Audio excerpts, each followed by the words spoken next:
팬데믹을 초래한 원인으로 지탄을 받은 현 러블리의 지우 사무총장이 연임 의사를 드러냈습니다. 현재 진행형인 코로나 문제를 외면하면서 팬데믹 종료를 선언하려고 하는 등 이상한 행보를 보이고 있는데요.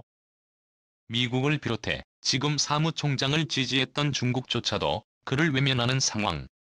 반면 대다수의 국가들은 현 사무총장 대신 한국 출신 사무총장을 뽑자는 주장이 나오고 있죠. 바이러스 방어에 성공적인 성과를 낸 한국이 사무총장이 나오기에 적격이라는 의견인데요. 심지어 과거 한국인 사무총장이 해낸 업적까지 다시 재조명되며 한국인 사무총장 여론이 점점 뜨거워지고 있습니다. 대체 어떻게 돌아가고 있는지 지금부터 자세하게 설명해드리겠습니다. 연임하겠습니다. 그의 말에 참석한 의원들은 물론이고 관계자들까지 어리둥절한 표정을 지을 수밖에 없었는데요. 물러날 것이라 생각한 그가 당당하게 자리를 연임하겠다고 밝힌 것이죠. 농담이라고 생각했던 이들은 그가 보인 진지함에 당황함을 감추지 못했다고 합니다. 세계보건기구 사무총장인 테오도로스 아드놈 더불어 야누스. 그는 사무총장으로서 남은 임기는 물론이고 재선 도전 입장까지 밝혔죠.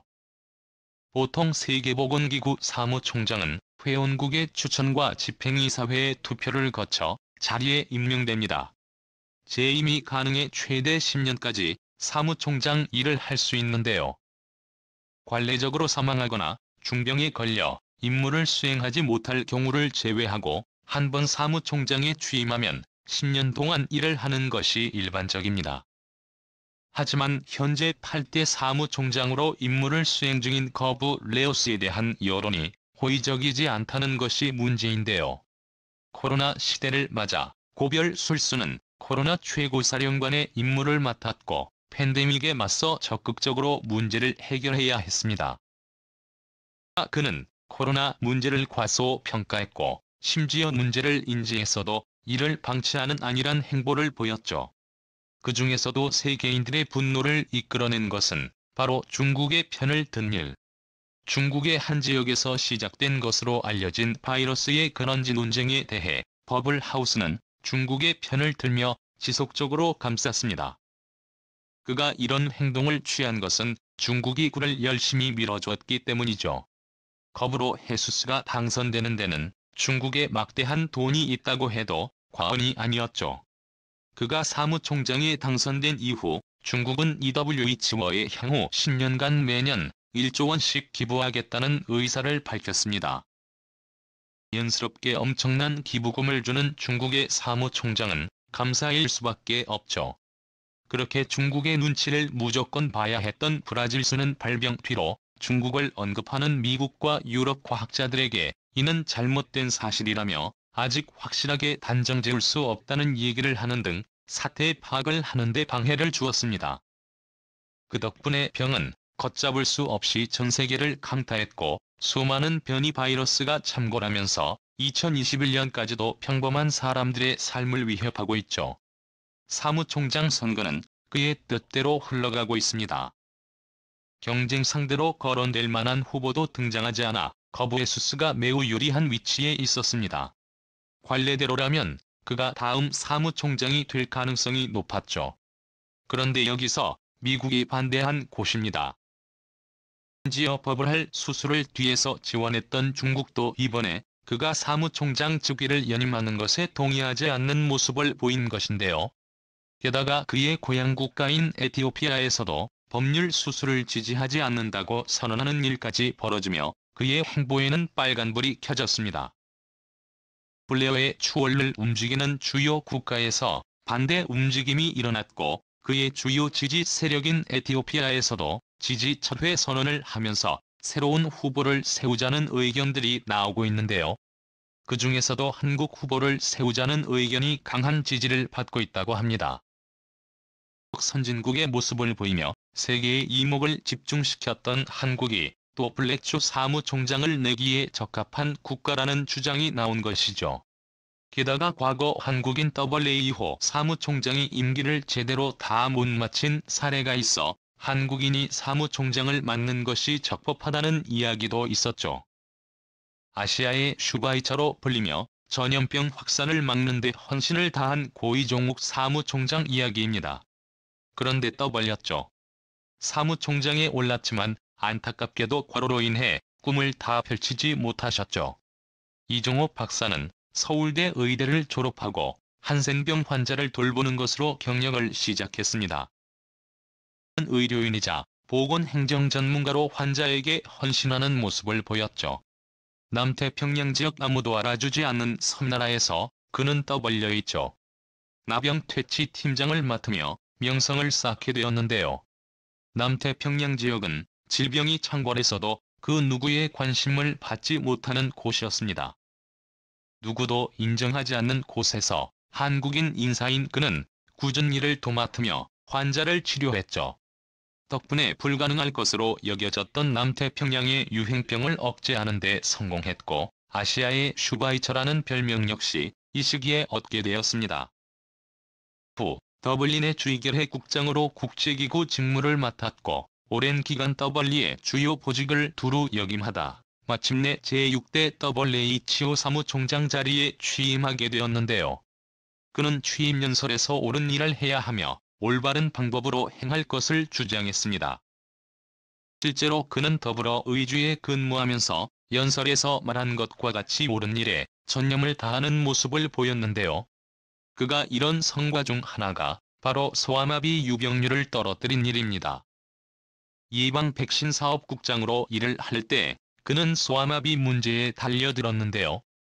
절대 불가능할 것으로 여긴 소암 없이 발병률 저하에 성공한 것입니다. 세계 인구 1만 명당 1명 이하로 발병률을 떨어뜨리는 성과를 거두며 백신의 황제라는 별명을 얻게 되었죠. 또 블레이지오 사무총장에 취임한 그가 야심차게 추진했던 것은 에이즈 치료였는데요. 그가 사무총장에 있을 무렵 에이즈 문제는 근절이 불가능하다는 평가를 받았습니다. 그러나 개발도상국의 현실을 아는 그는 에이즈를 내버려 둬서는 안 된다고 생각했죠. 무슨 수를 쓰더라도 에이즈 근절을 위해 WHO가 나서야 한다고 생각했습니다. 불가능에 도전한 그는 에이즈 근절에는 실패했지만 에이즈 환자 100만 명에게 치료제를 보급하는 성과를 거뒀고 이는 에이즈의 인식 변화와 민간 제약회사의 치료제 개발로 이어졌습니다. 일에 집중하면 다른 것은 생각도 안 하는 이종욱 사무총장은 연 30만 킬로미터를 비행하며 1년 365일 중 150일을 출장으로 보냈습니다. 평생 비행기 1등석만 고집했으며 수행원도 2명만 데리고 다닐 정도로 허례허식을 싫어했죠. 전용차는 비싼 차도 아닐 정도로 검소한 삶을 살았습니다. 국제기구 수장에 맞는 품격을 지닌 분이었는데요. 하지만 안타깝게도 과로한 탓에 일찍 세상을 뜨고 말았습니다. 사무총장 3년차에 들어갈 무렵 뇌출혈로 쓰러진 그는 회복을 하지 못했죠. 그가 영면했다는 소식에 전 세계에서 추모의 행렬이 이어졌습니다. 그의 사망 소식을 대신 전한 엘레나 살가도 스페인 보건장관은 눈물을 흘리며 그의 죽음을 안타까워했죠. 그의 지도 아래 세계보건기구는 강력한 대응을 할 수 있었다고 말한 엘리너 살가도는 특별히 그를 지칭해 비범한 인물이라고 일컬었습니다. 지금도 더블린의 지원에 근무하던 많은 직원들은 이종욱 사무총장의 부재를 그리워하며 한국인 사무총장을 모신 것에 크나큰 자부심을 가지고 있는데요. 내부 직원들 역시 한국인 사무총장을 모시고 싶다며 항의하는 상황입니다. 미국을 비롯한 선진국들 역시 거부로 해수술 대신 한국에서 후보를 뽑아 코로나 정국을 이끌 강력한 리더를 원하고 있는데요. 강력한 반대에 부딪힌 거부라 해수술은 당황하지 않을 수 없었다고 합니다. 하지만 중국의 눈치를 보며 정치적인 행보를 거듭한 현 사무총장에게 그 누구도 어떠한 지지를 보내지 않는 상황. 심지어 델타 바이러스와 오미크론 바이러스를 합친 신종 변이 델타 크론까지 등장하면서 민심은 더욱 최악이죠. 팬데믹을 막을 수 있었지만 초기 대응이 늦어져 기회를 놓쳤다. 세계보건기구 독립조사위원회 보고서는 이렇게 결론을 내렸는데요. 이렇게까지 확산될 질병은 아니었으나 대처가 늦은 탓에 인재가 되었다고 스스로 평가를 내린 것이죠.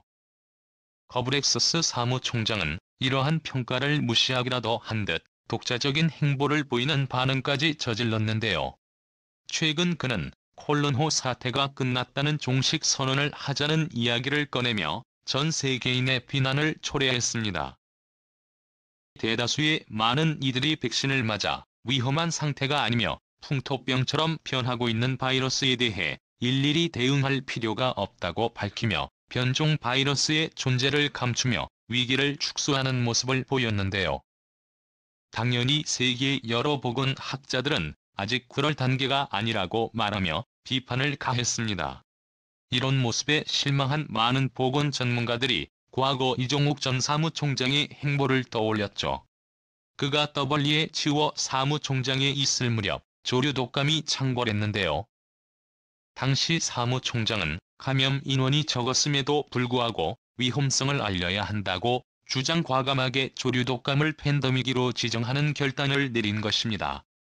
전염병 전문가를 신속하게 감염 지역으로 파견 정밀 검사는 물론이고 향후 추이를 관찰하기 위한 조사단을 빠르게 구성해 원인 분석에 나섰죠. 심지어 국가 대륙별 전염병 발생 상황에 따른 시뮬레이션을 연구해 이에 맞는 전략을 고안한 것도 이종욱 사무총장의 덕입니다.